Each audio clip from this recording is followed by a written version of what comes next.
তো জ্বর কমছে না, তাই ভাবতে লাগলাম কি করব। ডাক্তার ডাকবো? রাত তো অনেকটা হয়েছে, ডাক্তারই বা পাবো কোথায় এখন? জান্নাত হঠাৎ অস্পষ্ট স্বরে কিছু বলতে চাইছে। কিছু বলবে? জান্নাত হাতের ইশারায় ডাকলো, বলো। তোমার জ্বর আসলো কিভাবে সেটাই তো বুঝতে পারছি না। জান্নাত আমার পোলো টি শার্টের কলার ধরে টান দিল। আমি জান্নাতের উপরে পড়লাম। ওর ঠোঁটের উপর আমার ঠোঁট। ওর নিঃশ্বাস অনেক গরম হয়ে আছে। জ্বরের কারণে এমনটা হয়েছে। জান্নাতের আধো আধো খোলা চোখ আমার চোখের দিকে তাকিয়ে আছে। সাব্বির প্লিজ আমাকে ক্ষমা করে দাও, আমি হয়তো আর বাঁচবো না, তাই প্লিজ আমার প্রতি আর রাগ করে থেকো না, আমাকে তোমার স্ত্রীর অধিকার দাও। কি বলবো বুঝতে পারছি না। জান্নাত আমার কাছে ক্ষমা চাইছে, এগুলো হয়তো জ্বরের ঘরে বলছে। আরে আপনি জ্বরের ঘরে কি বলছেন এসব? আমি যা বলছি মন থেকেই বলছি। জান্নাতের গরম নিঃশ্বাস আমাকে পাগল করে দিচ্ছে। আর যতই হোক আমি একজন পুরুষ। জান্নাত আমাকে কাছে টেনে নিল, আরো কাছে, অনেক কাছে। ওর ঠোঁট আমার ঠোঁটে ক্রমাগত ভালোবাসা খুঁজে যাচ্ছে। আমি আর নিজেকে কন্ট্রোলে রাখতে পারলাম না, নিজেকে ওর কাছে সঁপে দিলাম। বাকিটা ইতিহাস। আর আমি সায়েন্সের ছাত্র, তাই ইতিহাস খুব একটা ভালো ব্যাখ্যা করতে পারি না, তাই বাকিটা ইমাজিন করে নেন। অতঃপর সকালে ঘুম ভাঙলো, কানে পানি অনুভব করলাম, মনে হচ্ছে কানে পানি প্রবেশ করছে, কিন্তু বিছানায় পানি আসবে কি করে? ও শিট, কালকে রাতের কথা মনে পড়ে গেল। আমি এটা কিভাবে পারলাম? জান্নাতের অসুস্থতায় মেয়েটা আমাকে কতটা নীচ ও খারাপ ভাবে। ছি ছি, এটা কিভাবে পারলি তুই সাব্বির? নিজেই নিজেকে বললাম। বিছানার পাশে তাকিয়ে দেখলাম জান্নাত দাঁড়িয়ে আছে, চুল ঝাড়ছে, হয়তো মাত্র গোসল করে এসেছে। আমাকে জান্নাতের কাছে ক্ষমা চাইতে হবে। ও কি আমাকে ক্ষমা করবে? জান্নাত দেখুন, কালকে রাতে যা হয়েছে সবটা আমার অনিচ্ছায়, আমি নিজেকে কন্ট্রোল করতে পারিনি। আমি কিভাবে পারলাম এটা করতে? প্লিজ আমাকে ক্ষমা করে দাও। আমি আজ থেকে সোফায় শোবো, না হলে আবার সমস্যা হবে। এসব জান্নাত খুব মন দিয়ে শুনছিল। ওর মনে কি চলছে জানি না, মুখটা অনেক গম্ভীর করে রেখেছে। জান্নাত আমার কাছে আসলো, হয়তো লাথি উষ্টা চট থাপ্পড় দিবে, তাই চোখ বন্ধ করে নিলাম। এটাই আমার প্রাপ্য। কিন্তু কিছু সময় অতিক্রান্ত হওয়ার পরেও কিছু অনুভব করলাম না, কিন্তু কারো চাপা হাসির আওয়াজ পাচ্ছি। চোখ খুলে দেখলাম জান্নাত মুখে হাত দিয়ে হাসছে। আমার তাকানোতে এবার জোরে জোরে শব্দ করে হাসতে লাগলো। না। এই কি ব্যাপার, আপনি হাসছেন কেন? পাগল হয়ে গেছেন নাকি? বাট আপনি একটা পাগল। কিভাবে? আরে নিজের স্ত্রীর সাথে আপনি যা খুশি করেছেন, এতে আবার ক্ষমা চাওয়ার কি আছে? আর স্বামী হিসাবে আপনি এক রাত কেন, হাজার রাত্রি আমাকে ভালোবাসতে পারেন, এতে দোষের কি আছে? আমি যা ভেবেছিলাম তার উল্টোটা ঘটেছে। আপনার মাথা ঠিক আছে নাকি এখনো জ্বরের ঘরে আছেন? আমি এখনো ঠিক আছি, আর গতকাল রাতেও ছিলাম। মানে গতকাল রাতে ঠিক ছিলেন মানে? মানে হয়েছে কি, গতকাল রাত্রের সবটা সাজানো ছিল, নাটক ছিল। নাটক হয় কিভাবে? আপনার তো জ্বর ছিল, সেটা কি মিথ্যা? জ্বরটা তৈরি করা হয়েছিল পেঁয়াজের কারিশমায়। ও মাই খোদা, মানে আপনি? হ্যাঁ, এই সবটা আমাকে শিখিয়েছে ঈশাজি। ও তলে তলে এত কিছু? তলে তলে সিএনজি চলে আর আমি চালালেই হরতাল? এই আপনার এইসব কথা বাদ দেন, মাথার উপর দিয়ে যায়। যা হবার হয়েছে, বেশ হয়েছে। তাহলে আবার হয়ে যাক বলে একটা দুষ্টু হাসি দিলাম। আপনি তো সেই অ্যাডভান্স লেভেলের। আপনার তুলনায় কমই আছি। May I doing in the কামরা? আমি আর জান্নাত নিজেকে ঠিক করে নিলাম। দরজার বাইরে থেকে ঈশা আওয়াজ দিচ্ছে। না, আজ থেকে মানা করেছে। ঈশা রুমে আসলো আর সবটা বলল ওর প্ল্যানের ব্যাপারে। অনেকক্ষণ আড্ডা দিলাম আমরা, সাথে সৌরভ ছিল। সকালে নাস্তা করে বের হলাম বাড়ি থেকে। নাস্তাটা জান্নাত নিজের হাতে বানিয়েছিল। খুব একটা খারাপ হয়নি রান্নাগুলো, কিন্তু রুটিগুলো দেখতে এক একটা এক এক দেশের মানচিত্রের মনে হচ্ছিল। ফ্যাক্টরিতে অনেক কাজ পড়ে আছে, আজ কয়েকজনের নিয়োগ আছে, প্লাস কাল থেকে ফ্যাক্টরি চালু হবে। কয়েকজন ক্যান্ডিডেট আসলো, মোটামুটি সবাই উচ্চশিক্ষিত প্লাস দক্ষ। হঠাৎ একজন রুমে প্রবেশ করলো। আপনারা কি ভাবছেন কে সে? সে হলো আমার চাচাতো ভাই অনিক, যার জন্য আমি বাড়ি থেকে বিতাড়িত। আমি প্রথমে একটু অবাক হলাম, একটু না অনেকটাই, কারণ অনিকদের তো অনেক বড় ব্যবসা আছে। তাহলে অনিক কেন চাকরির জন্য এসেছে? অনিকও আমাকে দেখে অবাক হয়েছে। কে কার ভাই, সম্মান দিয়ে কথা বলুন। আমি আপনার ভাই না, এই ফ্যাক্টরির মালিক আপনার স্যার। অনিকের ইন্টারভিউ নেওয়া হলো, সবাইকে বাইরে ওয়েট করতে বলা হয়েছে। সৌরভ আর আমি কথা বলছি ওদের ব্যাপারে, যে কাকে নেওয়া যায় কাকে না। সৌরভ বলল অনিককে তো কোনো মতেই নেওয়া যাবে না। আমি ওর কথায় সায় দিলাম, কারণ এরকম একজন চরিত্রহীন বহুরূপী সবার জন্য বিপজ্জনক। বাসায় আসার সময় গাড়িতে বসে আছি, একটু ফেসবুকে ঢুকলাম, অনেকদিন ঢোকা হয় না। একটা মেসেজ দেখতে পেলাম, মা পাঠিয়েছে। মা নামক শব্দটা ইদানিং আমার কাছে অনেক হাস্যকর মনে হয়। বাবা আমাকে ক্ষমা করে দেয়, আমি অনেক বড় ভুল করে ফেলেছি, বাড়ি ফিরে আয়, সবাই তোর অপেক্ষায় আছে। মেসেজটি দেখে চোখে পানি চলে এলো আর খুব হাসি পেল। এখন সবটা ক্লিয়ার সবার কাছে, তাই আমাকে ডাকছে। আমার দোষ না থাকায় আমি আমার নিজের বাড়িতেই আমন্ত্রণ পাচ্ছি, কিন্তু কেউ আমার উপর বিশ্বাস করতে পারিনি, বিশেষ করে মা। সেটা আমাকে অনেক কষ্ট দিয়েছে, আর তাদের আমি কোনোদিনই ক্ষমা করতে পারবো না। দেখুক না কেমন লাগে, যন্ত্রণা কাকে বলে অনুভব করুক। আমি রিপ্লাই দিলাম, সাব্বির মারা গেছে, যে বেঁচে আছে তার মনে ক্ষমা নামক কোনো অনুভূতি নেই। পাশান সে। বাড়িতে ফিরলাম, গাড়ি ঢোকার সময় দেখলাম যে আরেকটা গাড়ি বের হয়ে যাচ্ছে, কিন্তু আশ্চর্য হলাম এটা দেখে যে এটা আমার বাড়ির গাড়ি। কিন্তু এটা এখানে কি করছিল? গাড়িটা বের হয়ে গেল এক সাইড দিয়ে, আর আমি এক সাইড দিয়ে ভেতরে প্রবেশ করলাম। আমি জান্নাত, জান্নাত, এই জান্নাত, কোথায় তুমি? জান্নাতকে ডাকতে লাগলাম। আরে কি হলো, এভাবে ডাকছেন কেন? বাড়িতে কে এসেছিল একটু আগে? এসবি গ্রুপের সিইওর স্ত্রী এসেছিলেন। কেন?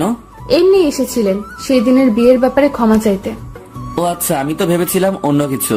কি ভেবেছিলেন? কিছু না। আচ্ছা সাব্বির, আপনার বাবা মা নেই? না, আমি এতিম। কিন্তু হঠাৎ এই প্রশ্ন কেন? এর 2 মাস পরে জান্নাতের এক ফ্রেন্ডের বাড়িতে ইনভাইট করেছে, আমাদের যেতে হবে। কিন্তু আমি যাব কি? জান্নাতের সব ফ্রেন্ড সার্কেল বিশাল বড় লোক, সেখানে জান্নাত আমাকে কি বলে উপস্থাপন করবে? সবার কাছে লজ্জিত হব না তো? এইসব ভাবতে লাগলাম ছাদে বসে বিকেলে। এখন একটু পরে সন্ধ্যায় রওনা হব আমরা। ছাদে বসে এইসব ভাবতে ভাবতে বিকেল কাটিয়ে সন্ধ্যা করে দিলাম। জান্নাত আর আমি গাড়িতে বসে আছি, এখন জান্নাতের ফ্রেন্ডের বাসায় যাচ্ছি। আমি যেতে চাইছিলাম না, কিন্তু জান্নাতের জেদের কাছে হার মানতে হলো। আমাদের সাথে সৌরভ আর হাফসাও এলো। হাফসার ফ্রেন্ডের বড় আপুই জান্নাতের ফ্রেন্ড, তাই হাফসাও ইনভাইটেড। ও, আপনাদের একটা কথা বলতে ভুলে গেছি যে এই কয়দিনে হাফসার সাথে সৌরভের ভালো একটা সম্পর্ক তৈরি হয়েছে। প্রেম ভালোবাসা বলা যেতে পারে। গাড়ি চলছে তো চলছেই, আমার কেমন যেন একটা দমবন্ধ ফিল হচ্ছে। আগেও এরকম হয়েছে আমার সাথে, যখন আমি খুব বেশি নার্ভাস ফিল করি তখন। গেট দিয়ে গাড়ি ঢুকছে, বিশাল বাড়ি। আমাদের বাড়ির থেকে একটু ছোট, তবুও ভালোই। অনেক ডেকোরেশন করা হয়েছে সারা বাড়ি জুড়ে, গেট সহ সাজানো হয়েছে। কেউ দেখলে ভাববে হয়তো বিয়ে বাড়ি। জান্নাতের সাথে আমি নামলাম গাড়ি থেকে, ভেতরে গেলাম। সৌরভ আর হাফসাও গেল। জান্নাতের পরনে একটা দামি লেহেঙ্গা, আর আমার পরনে সাদা শার্ট আর কালো প্যান্ট, অফিস লুকের মতো। যেহেতু এটা একজনের বার্থডে আর সব বড় বড় লোকেরা আসবে, তাই সবাই স্যুট বুট পরে আসবে। জান্নাত ভেতরে গেল, সাথে আমিও। জান্নাতকে ওর ফ্রেন্ডের সাথে কথা বলতে দেখলাম। আমি চাইছিলাম না ওর ফ্রেন্ডের সাথে দেখা করতে, কারণ সবার সামনে হয়তো জান্নাত অপমানিত হবে, আর আমি চাই না জান্নাত অপমানিত হোক বা কোনো দুঃখ পাক। আমার আসল পরিচয় জানলে হয়তো এতক্ষণে সবাই আমাকে ঘিরে ধরতো। শহরের সবচেয়ে বড় লোক, সরি, কয়েকটা দেশের সর্বোচ্চ ধনীদের তালিকায় আমার নাম আছে। ছোটবেলাতেই আমার নাম ছবি ম্যাগাজিনের পাতায় প্রকাশিত হয়েছিল। আর এখানে যারা আছে বড় লোক, আমার তুলনায় পয়সা করি মাত্র, কিন্তু আমার পরিচয় আমি দেব না। তাদের পরিচয় দেব যারা আমাকে অস্বীকার করে তাদের। জান্নাতকে এড়িয়ে চলে যাচ্ছিলাম, তখনই ঘটলো বিপত্তি। এক মহিলার সাথে ধাক্কা খেলাম। ওনার হাতে ড্রিঙ্কসটা ওনার জামায় লেগে গেছে। ধাক্কাটা উনি আমার সাথে খেয়েছেন, তবুও সরি বললাম। সরি, আসলে কি থেকে কি হয়ে গেল বুঝতে পারলাম না। আরে জামায় দাগ লাগিয়ে এখন সরি বলছেন? How dare you! আরে আরে, আপনি রাগ করছেন কেন? ভুলটা কিন্তু আপনার। তবুও আমি সরি বললাম। জান্নাত দূর থেকে ব্যাপারটা লক্ষ্য করেছে এবং দ্রুত আমার কাছে চলে এলো। কি হয়েছে এখানে? আরে জান্নাত, তুমি এখানে কখন এলে? এই তো আন্টি, কিছুক্ষণ আগে। তো তোমার হাজবেন্ড আসেনি সাথে? হ্যাঁ এসেছে তো, আপনার সামনেই দাঁড়িয়ে আছে। জান্নাত আমাকে ওনার সাথে পরিচয় করিয়ে দিল। উনি হচ্ছেন ওর ফ্রেন্ডের আম্মু, যার বার্থডে তার মা। ও, তাহলে তুমি জান্নাতের হাজবেন্ড? জি আন্টি। আমাদের কথাবার্তায় জান্নাতের আরো কয়েকজন ফ্রেন্ড আমাদের সাথে যোগ দিল। সবাই কথা বলছে, সবার সাথে পরিচিত হচ্ছে। পর্যায়ক্রমে এখন আমার পালা। এখানে যারা আছে সবাই বিশিষ্ট ব্যবসায়ী, নামি দামি লোক। সেই তুলনায় আমি ছোট একটি ফ্যাক্টরির মালিক। নিজেকে এখানে উপস্থাপন করলে জান্নাত হয়তো লজ্জিত হবে, তবু বললাম। সবাই কানাকানি করছে, মুখে না বললেও বোঝা যাচ্ছে যে সবাই জান্নাতকে আর আমাকে নিয়ে কথা বলছে। কথার টপিকটা মনে হয় আমার পেশা বা কাজ নিয়ে। আর এদিকে জান্নাতের চেহারার দিকে তাকাতে পারছি না আমি। মেয়েটা সবার কথায় লজ্জা পাচ্ছে। আমার ফোনে তখন একটা ফোন এলো। রিসিভ করার পর যা শুনলাম তার জন্য আমি মোটেও প্রস্তুত ছিলাম না। যা শুনলাম সেটা শুনে আমার পায়ের তলা থেকে মাটি সরে গেল। এইদিকে জান্নাত তার বান্ধবীদের কাছে আমাকে নিয়ে নানান কথা শুনছে, আর অন্যদিকে না, আমি আর এগুলো নিতে পারছি না। সব অভিমান বলে আমি পাড়ি জমালাম বাড়ির উদ্দেশ্যে। গাড়িতে বসে আছি আমি, গাড়ি ছুটছে বাড়ির উদ্দেশ্যে। চোখের পানি অঝরে ঝরছে, আমি কাঁদছি। আসার সময় আমার অবস্থা দেখে জান্নাত জিজ্ঞেস করেছিল যে কি হয়েছে, কিন্তু আমি কিছু বলতে পারিনি। কি বলতাম? আমার যে মা স্ট্রোক করেছে, কিন্তু কিভাবে আমি তোকে এতিম বলে পরিচয় দিয়েছিলাম। তাই এ কথা শুনলে ও অনেক অবাক হতো। জান্নাতকে বলেছি কিছু হয়নি, আমি একটু আসছি, পার্টি শেষ হওয়ার আগে চলে আসবো। এসব ভাবতে ভাবতে গাড়ি যে কখন বাড়ির সামনে এসে পড়েছে বুঝতে পারিনি। গাড়ি থেকে নেমে বাড়িতে ঢুকলাম। অনেকদিন ধরে এসেছি, তাই সবকিছু একটু নতুন নতুন লাগছে। দারোয়ান সালাম দিল। বাড়ির বাইরে অনেক লোক, আমাদের পরিচিত অনেকে। আমি ভেতরে গেলাম। মূল দরজা দিয়ে ঢুকতেই আমি দেখতে পেলাম যে বাড়ির সবাই ডাইনিং স্পেসে বসে আছে। আমাকে দেখে সবাই অবাক হয়েছে। কেউ হয়তো ভাবতেও পারিনি আমি আসবো।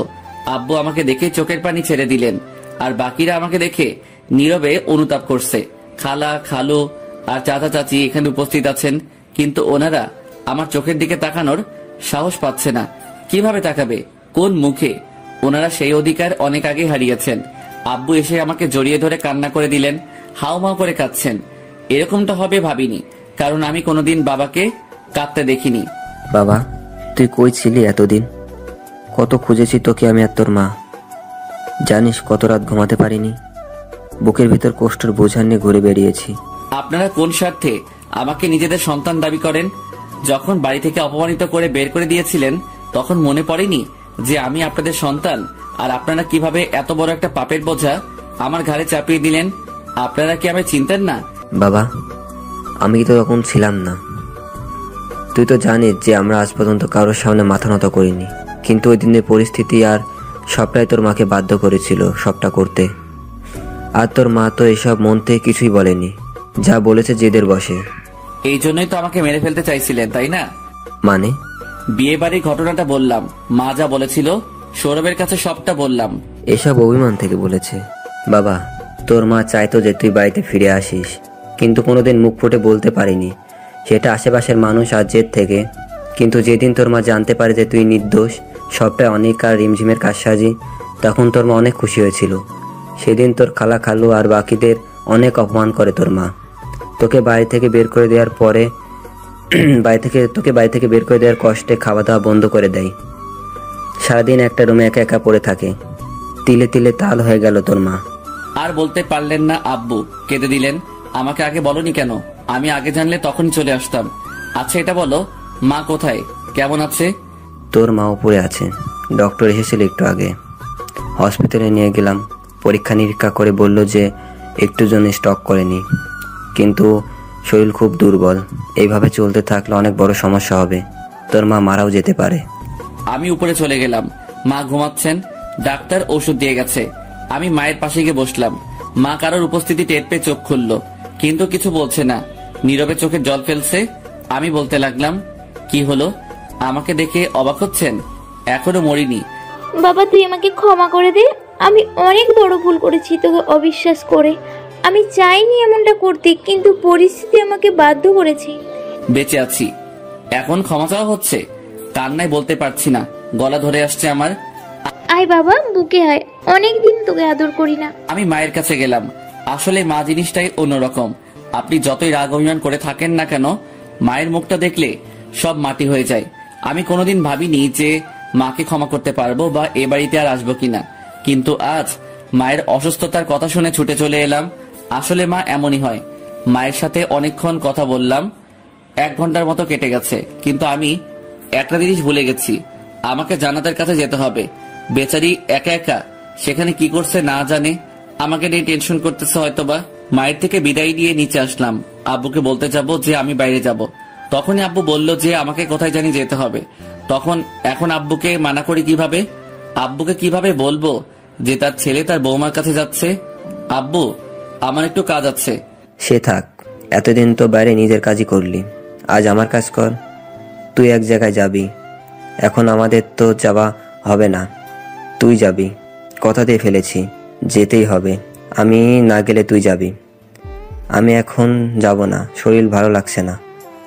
আমার হয়ে তুই যাবি, আমি ফোন করে বলে দিচ্ছি। কোথায় আব্বু? আমার এক ছোটবেলার বন্ধুর মেয়ের জন্মদিন আজ, সেই পার্টিতে। কোথায় সেটার কতক্ষণ লাগবে? আমি বেশি সময় দিতে পারবো না, যাবো আর আসবো। সে তুই যা করার করিস, কিন্তু আমার বন্ধুর সাথে দেখা করে চলে আসবি। আর ওর মেয়েকে উইশ করি যদি পারিস। আচ্ছা আমি যাচ্ছি, ঠিকানা দাও। আব্বুর কাছ থেকে ঠিকানা চাইলে একটা কাগজে লিখে দিল। আমি বেরিয়ে যাচ্ছিলাম, তখনই আব্বু ডাক দিল, এই ছেলে এদিকে আয়। কেন আবার কি হলো? কোথায় যাচ্ছিস? তুমি যেখানে পাঠাচ্ছ সেখানে। নিজের পোশাক দেখেছিস? আমার ছেলে হয়ে এই পোশাকে যাবি সেখানে? আরে তাড়াহুড়োই ভুলে গেছি। আমি রেডি হয়ে এলাম, আমি আমার রুমে চলে গেলাম। সবকিছু গোছগাছ করাই আছে আগের মতো, তাই রেডি হতে সময় আসলো না। রেডি হয়ে নিচে আসলাম, কি পড়েছি সেটা পরে জানবেন। আব্বু বলল গার্ড নিয়ে যা, অনেক মানুষ আর শত্রুর তো অভাব নেই, তাই হামলা হতে পারে। আমি বাইরে বেরিয়ে এলাম, আর কয়েকজন গার্ড এসে আমাকে গাড়ি পর্যন্ত নিয়ে গেল।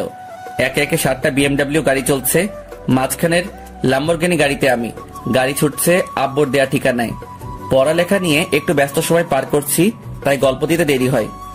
গাড়িতে বসে আছি আমি, আর কি হবে সেখানে যাওয়ার পর সেটা নিয়ে ভাবছি আর হাসছি।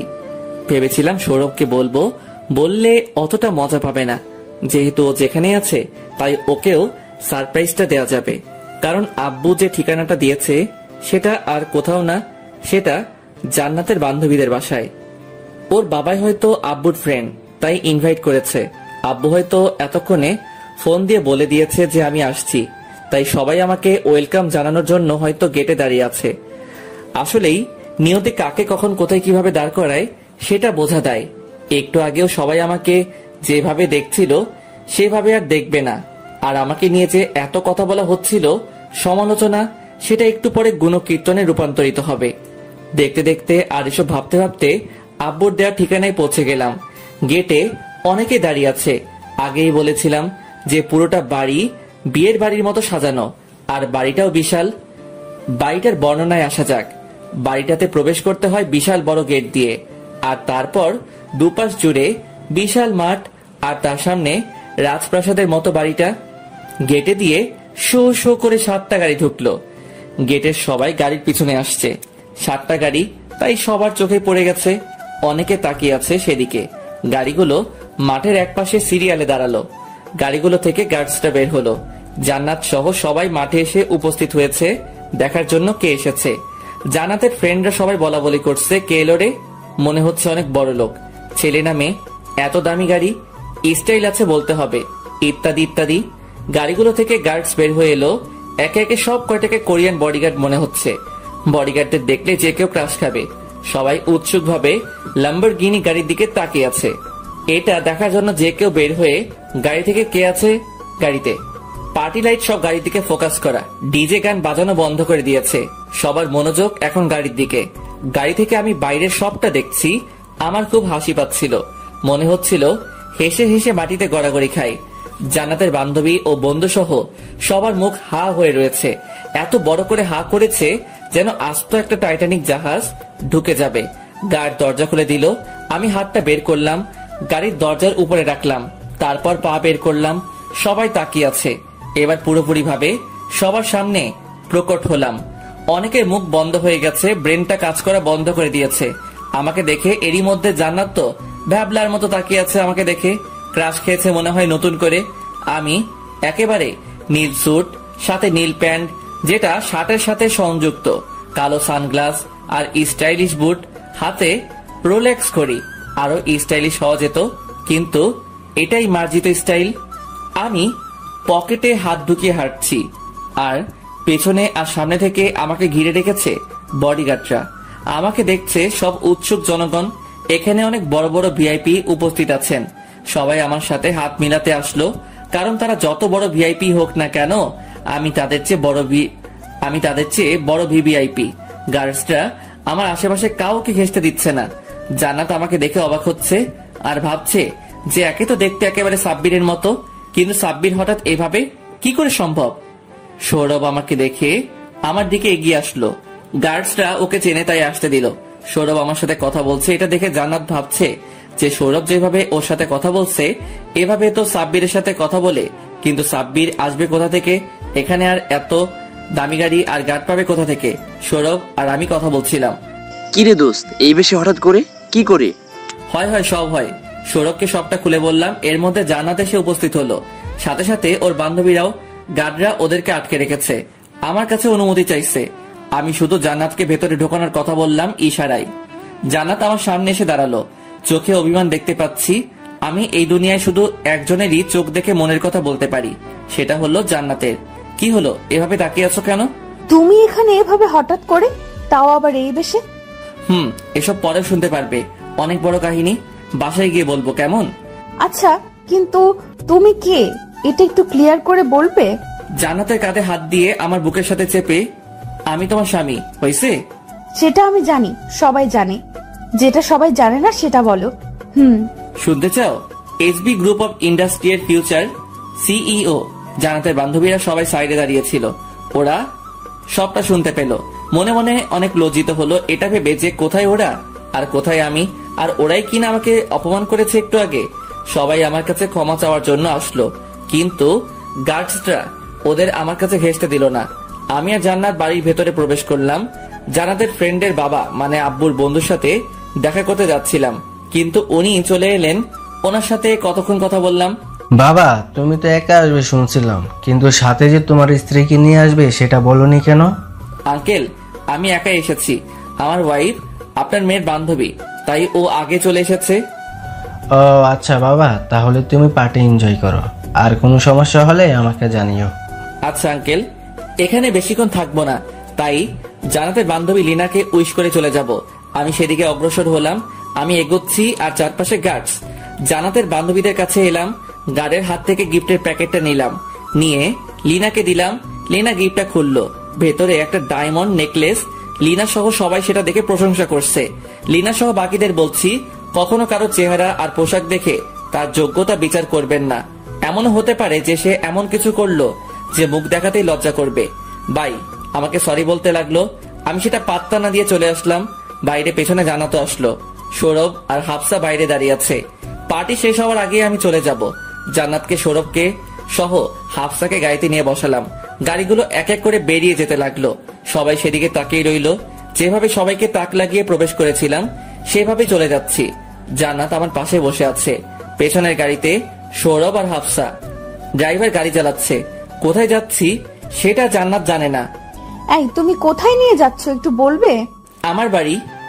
তোমার বাড়ি মানে? কেন, আমার বাড়ি থাকতে পারে না? থাকতে পারে, কিন্তু তোমার সবটা আমার কাছে রহস্যময় লাগছে। তুমি নিজেকে সেদিন এতিম বললে, আমরা জানতাম তোমার তেমন কিছুই নেই। আজ হঠাৎ এত কিছু দেখে আমার তো মাথা এখনো হ্যাং হয়ে আছে। একটু পরে তোমার সব ডাউট ক্লিয়ার হয়ে যাবে। কিন্তু কিভাবে? তুমি তো কিছুই বলছো না। বলবো না, দেখাবো। গাড়িগুলো একে একে আমাদের প্যালেসে ঢুকলো। এটা আমার বাড়ির নাম। জান্নাত চারিদিকে তাকিয়ে বাড়িটা দেখছে। ওদের বাড়ি থেকে অনেক বড় আর অনেক সুন্দর। বাড়িটার সাইডে বিশাল পার্কিং লট, তার পাশে মাঠ, আর তার সাথে গ্রিন হাউস, আর সবার সামনে বিশাল বাড়ি। গাড়িগুলো পার্কিং এ প্রবেশ করাতে বললাম গার্ডদের। আমি জান্নাতের হাত ধরে ওকে গাড়ি থেকে নামালাম।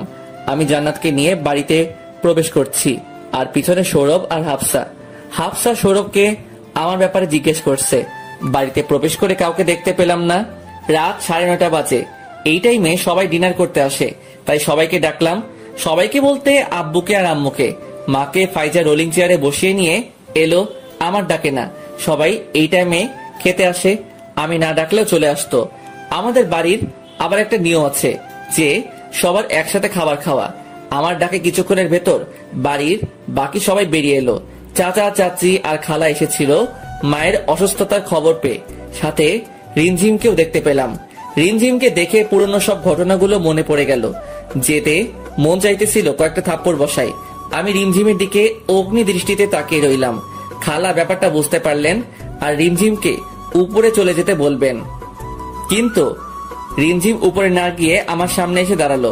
হঠাৎ আমার পায়ে পড়ে কান্না করতে লাগলো। সাব্বির ভাই, আমাকে মাফ করে দেন, আমি অনেক বড় ভুল করেছি। আপনার মতো ফ্রেশতার মতো মানুষের গায়ে কলঙ্ক দিয়েছি। ভাই, আমাকে মাফ করে দেন। আপনি চাইলে আমাকে যে কোনো শাস্তি দিতে পারেন। আমি ওই দিন অনিকের ভয়ে সবটা মিথ্যা বলেছিলাম। হঠাৎ এমনটা হবে আমি ভাবতে পারিনি, কিন্তু ঘটনার আকস্মিকতায় আমি পাথরের মতো দাঁড়িয়ে আছি। আমার চোখ বেয়ে টপ টপ করে পানি পড়তে লাগলো। ব্যাপারটা এমনই, উদাহরণস্বরূপ আপনার সামনে একটা ছোট্ট বাচ্চা পড়ে গিয়ে বা যে কোনো ভাবে ব্যথা পেল, সে ততক্ষণ পর্যন্ত কাঁদবে না যতক্ষণ কেউ তার ব্যথায় ব্যথিত হচ্ছে।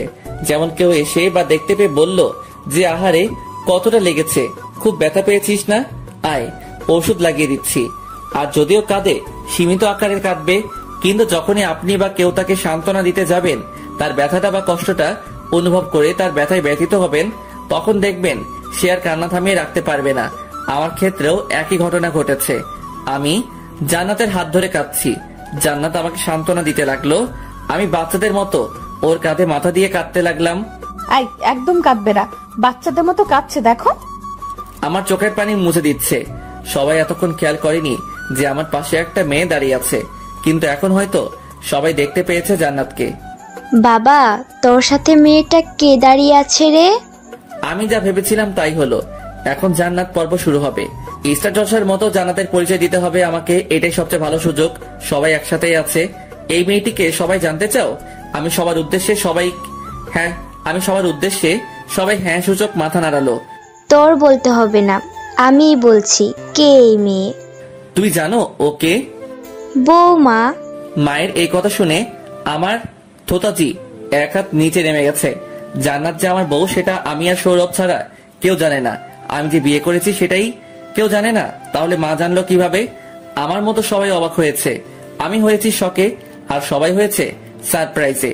বাড়ির সবাই জান্নাতের দিকে তাকিয়ে আছে, এমন ভাবে জান্নাতকে দেখছে যেন জান্নাত কোরবানির গরু, আর আমরা হাটে এসেছি গরু কিনতে।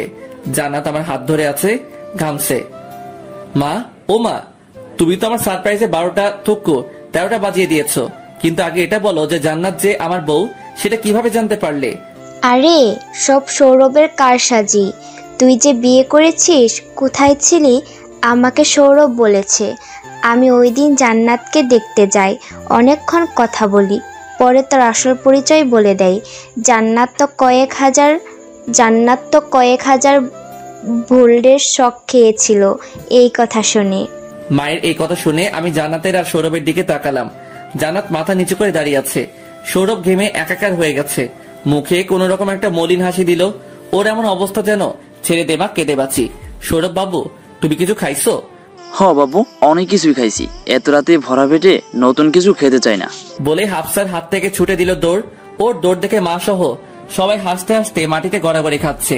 এইবার নেক্সট টার্গেট জান্নাত। রোবটের মতো কল্লা ঘুরিয়ে জান্নাতের দিকে তাকালাম। এমন ভাবে মাথার নিচে দিয়ে দাঁড়িয়ে আছে মানে কিছুই জানে না, আজকেই দুনিয়ায় ল্যান্ড করেছে। নিষ্পাপ অবুঝ। আমি জান্নাতের কাছে গেলাম, একেবারে ফেস টু ফেস। আমার চোখের দিকে তাকাচ্ছে না জান্নাত। ফর্সা মুখ লাল হয়ে গেছে, চোখের দিকে তাকালেই মায়ায় পড়ে সব বলে ফেলবে।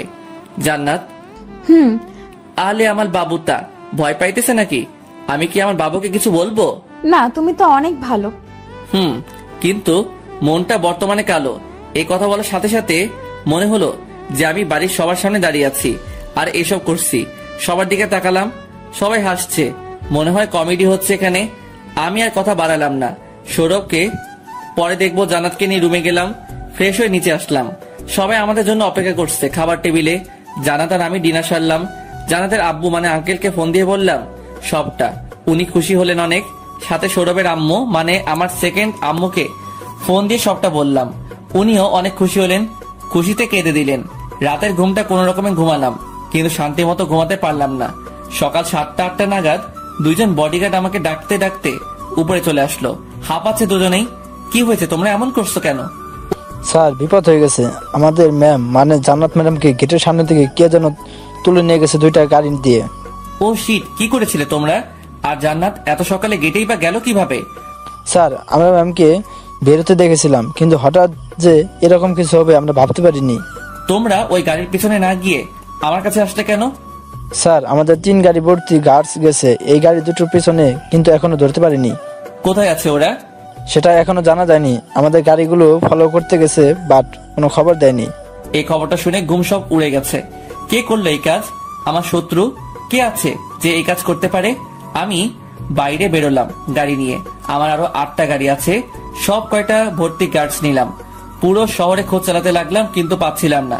আমার শত্রু বলতে কেবল একজনই ছিল, অনেক। কিন্তু অনেক কি এতটাই নিচ যে এই কাজ করবে? না, আমার মাথা কাজ করছে না, সব ধোঁয়াশা ধোঁয়াশা লাগছে।